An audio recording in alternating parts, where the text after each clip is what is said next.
Creating content is important, there's no denying that. But if you're like most folks, with an already full schedule, it's no surprise you keep pushing it off. And when you do get motivated, how can you consistently create quality content without running out of ideas? Hi, I'm Sarah, your friendly neighborhood marketing gal, and today we're talking about content creation. More specifically, how to use buyer stages to create content that resonates with your audience. Let's dive in. The road to great content begins with understanding your customer. The more you fully understand your customers' underlying motivations and fears to the problem they face, the more your content will resonate with them. And we do that by creating content specific to the stages your buyer goes through when making a purchase. The buyer stages are awareness, consideration, and decision. Each stage is associated with a specific mindset that someone goes through when solving a problem they are faced with. They first become aware they have a problem, then consider ways to fix it, and finally decide how they want to fix it. By breaking content down into these three stages, you're able to look at your existing content and determine where your gaps are. Ideally, your breakdown should be roughly 45% awareness stage, 30% consideration stage, 20% decision, and 5% miscellaneous. Once you've identified your gaps, you can get to work creating content. But remember to keep the following in mind. For the awareness stage, create attention-grabbing content that is broad, shareable, and visual. They're just becoming aware they have a problem, and they're doing some general research. You want to avoid getting too technical yet? The goal of this stage's content is to build trust with your reader. Focus on using problem and opportunity terms in the awareness stage, like troubleshoot, how to, resolve, risks, upgrade, improve, and optimize.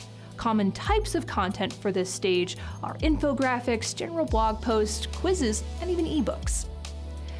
For the consideration stage, create high-impact content that is factual and informative to facilitate an informed decision.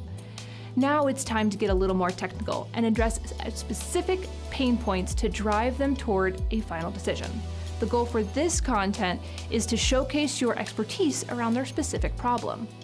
Focus on using solution-based terms in the consideration stage, like solution, provider, service, supplier, tool, system, and software. Common types of content for this stage are case studies, live events, use case overviews, and expert guides. For the decision stage, create content that makes your value proposition clear and differentiates yourself and your offering. It's okay to be more direct and drive them into action. The goal of this stage's content is to show that your business has the lowest risk factor and it's their best choice. And speaking of being direct, if you found this video helpful so far, tap that like button for me. Focus on comparison terms in the decision stage, like compare, comparison, versus, pros and cons, review, and test. Common types of content for this stage are comparison guides or blogs, product or service detail pages, and even live demos.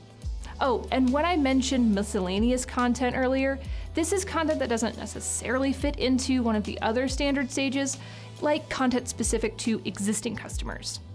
Long story short, by utilizing buyer stages, you can better focus on the content you need to create based on the gaps in your existing content.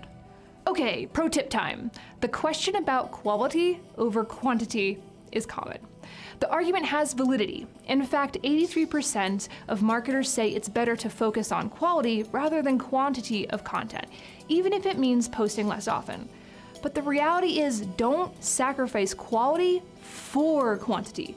More content leads to more opportunities for eyes on your business, but when you produce too generic or ho-hum content, it won't reflect well on your overall business image. With that said, it's important you're realistic with yourself about capacity and capabilities. Whether it's social media posts, blogs, or creating videos, it all takes time, meaning you need to be truthful about what you actually want to do and how much you have time to do it.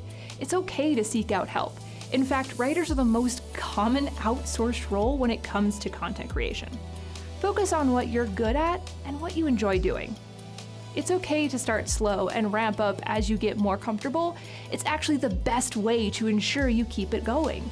The worst thing you can do is to start and stop sporadically. Consistency is key. If you found this information helpful, please tap that like button so this video can find its way to others. That's it for now. I'm Sarah from Third Angle. Thanks for watching. All right, all the caffeine, we can do this. Creating content is important. There's no denying that. But if you're like most, oh my goodness. Something just popped up on your screen.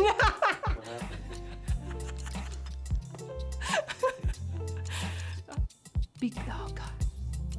Reading is hard. It's so hard. Okay. With a specific mindset that